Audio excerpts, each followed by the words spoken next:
Voilà, on est jeudi 15 septembre et puis Pierre Gauthier et moi on se rend à la conférence de presse qui est donnée par l'association de défense des arbres de Plainpalais.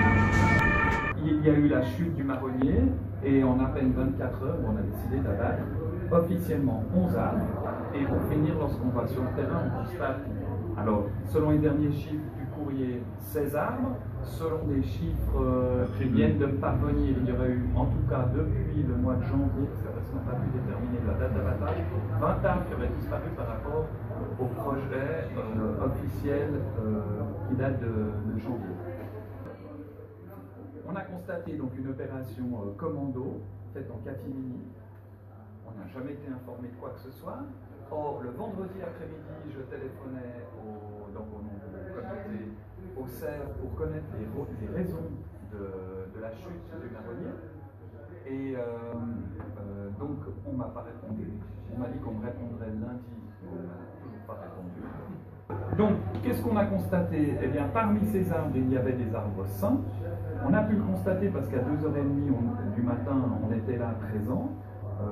Il y avait aussi M. Barazon qui était sur place, et puis M. Bartassa, et donc j'ai eu l'occasion de discuter avec M. Bartassa qui m'a confirmé, parce qu'à un moment dans la discussion avec lui, je lui ai dit mais c'est ça, il me dit bah, écoutez, moi j'ai suggéré à M.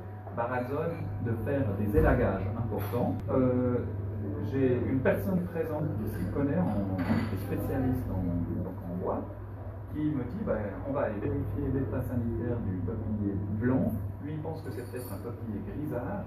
Il n'a pas encore pu le déterminer. Il faut savoir que c'était un arbre à classer. Ce qu'on a pu constater sur la souche, c'est que le tronc débité est en parfait état. Toutes les parties du tronc étaient impeccables. Et comme on peut le savoir, si vous désirez le savoir, il suffit de prendre une clé ou un objet pointu, dur, et vous essayez de perforer le tronc. Si le tronc est bien solide, c'est qu'il est en parfait état. J'ai constaté qu'il y avait des branches sèches sur plusieurs arbres. Au mois de juin, j'ai parlé au responsable de la DGNA pour lui signaler qu'il y avait des arbres qui présentaient des branches sèches et qu'on ne voulait pas qu'elles tombent pour justifier les abattages. La réponse du responsable a été « Ne vous en faites pas, le SEV vérifie l'état sanitaire des arbres ». Au mois de juin, on a relancé M. Pagani, on lui a demandé un état sanitaire. S'il avait fait un état sanitaire des arbres de la plaine de Plainpalais, et il a répondu que non, que le dernier état sanitaire datait de 2013, et que de toute façon, les arbres étaient sous surveillance, justement pour éviter qu'il y ait une chute de branches ou d'arbres. Donc on nous a refusé l'état sanitaire. On l'a demandé aussi pour les 6 arbres à abattre parce que M. Pagani, à l'époque, a aussi répondu qu'en aucun cas des arbres sains seraient abattus. Et finalement, on a dit, puisque vous avez prévu dans le projet d'abattre 6 arbres, quel est l'état sanitaire de ces arbres? Et M. Pagani a refusé de faire cet état sanitaire.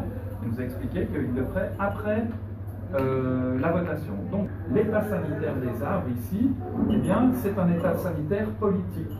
Ça veut donc dire qu'on a une gestion politique de la plaine de Plainpalais, et pas depuis une année ou depuis 4 ans, mais depuis 1998.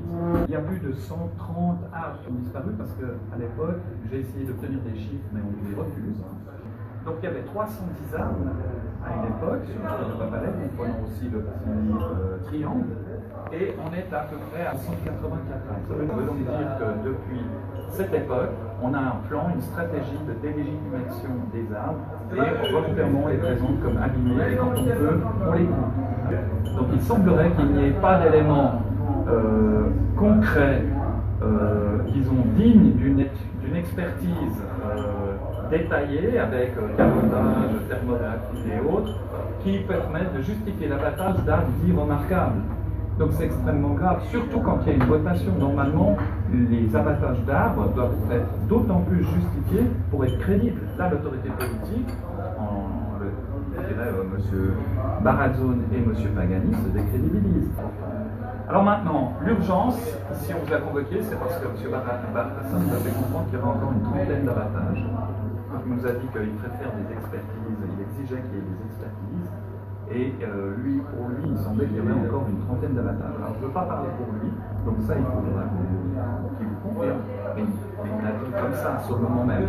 Nous, ce qu'on exige, alors c'est ça qu'on tient à faire passer comme message, c'est des expertises écrites justifiant l'abattage de chacun de ces arbres, et en particulier celle du peuplier.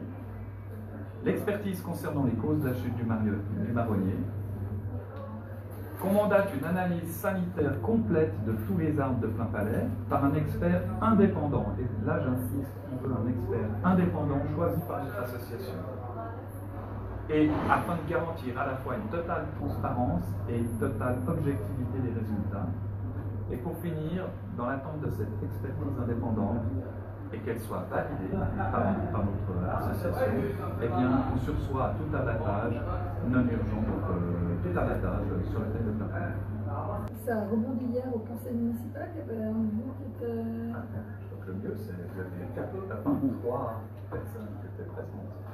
Là, on a tenté un coup de poker qui était de faire une motion avec une série de questions posées au conseil administratif, et puis de bouleverser l'ordre du jour en déposant une motion d'ordonnancement pour demander l'urgence sur cette motion. Elle a été heureusement acceptée par le conseil municipal, ce qui fait qu'en deuxième partie de soirée, on a pu en parler de façon assez large. On a entendu différents partis s'exprimer tout d'un coup sur des doutes qu'ils avaient par rapport à ce qu'on avait voté quelques temps auparavant. Il était évident, à partir des éléments récents, que tout d'un coup il y avait un doute au niveau de la population, un doute qu'exprime M. Brochet de façon très très claire. Il faut expliquer qu'il n'y a pas nécessairement l'idée d'un complot là derrière, mais qu'il y a une certaine partie de zones d'ombre qui font qu'il est normal que l'association qui défend ces arbres se pose des questions très légitimes et puis qu'on obtienne ces réponses. La motion demande expressément que la réponse ne soit donnée avant les votations du 27 novembre, évidemment, pour qu'on ait tous les éléments pour que le peuple se prononce. Disons, ça fait quand même un petit moment qu'on se pose beaucoup de questions sur ce projet de la plaine.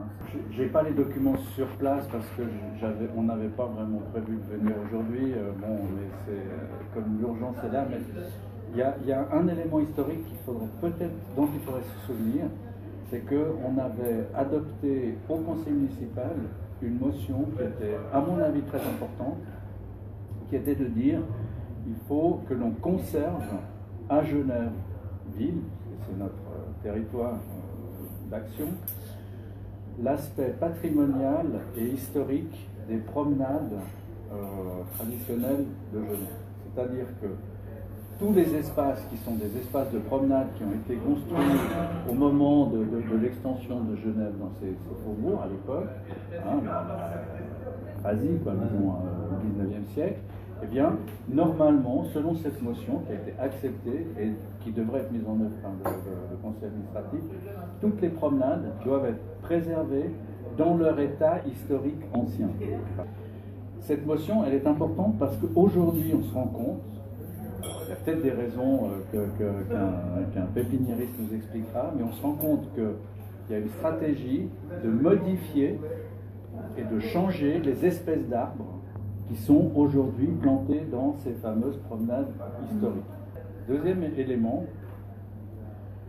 quand il y a eu prétendument le compromis historique entre les opposants et M. Pagani pour la troisième étape de la plaine, ce compromis historique, je rigole, il prévoyait la transplantation des 54 arbres qui étaient menacés d'être abattus. Donc, cette idée de la transplantation est en fait un leurre, un mensonge finalement, parce qu'on sait très bien que 100% des arbres transplantés vont quasiment mourir, quasiment les 100%. Je crois que tout le monde peu à peu devrait s'en rendre compte, donc c'est pour ça que ce référendum est tout à fait juste, c'est parce qu'en fait la proposition de transplantation, elle est irréaliste et elle est mensongère. Et puis, il y a encore un autre élément qui est extrêmement choquant, en tout cas pour nous, hein, les élus, c'est que toute cette affaire, elle s'est faite en catimini. Donc, nous, on se rend compte qu'on s'est fait danser sur le ventre. Et ça, c'est quelque chose qu'on n'aime pas tellement. Et aussi, pour nous, association, le problème du changement de l'usage du lieu. C'est-à-dire que si on change des arbres, c'est une chose, mais si on change l'usage du lieu, vous avez évoqué l'idée des promenades, en l'occurrence, ce qui nous est proposé dans le projet de la ville, c'est bien évidemment une modification de l'usage du lieu, puisqu'en augmentant les distances entre les arbres, on va augmenter les manifestations qui sont dessous, et donc le lieu de déambulement deviendra un lieu de rente et de rentabilité, ce qui pose un vrai problème. C'est pour ça que les Genevois doivent se prononcer.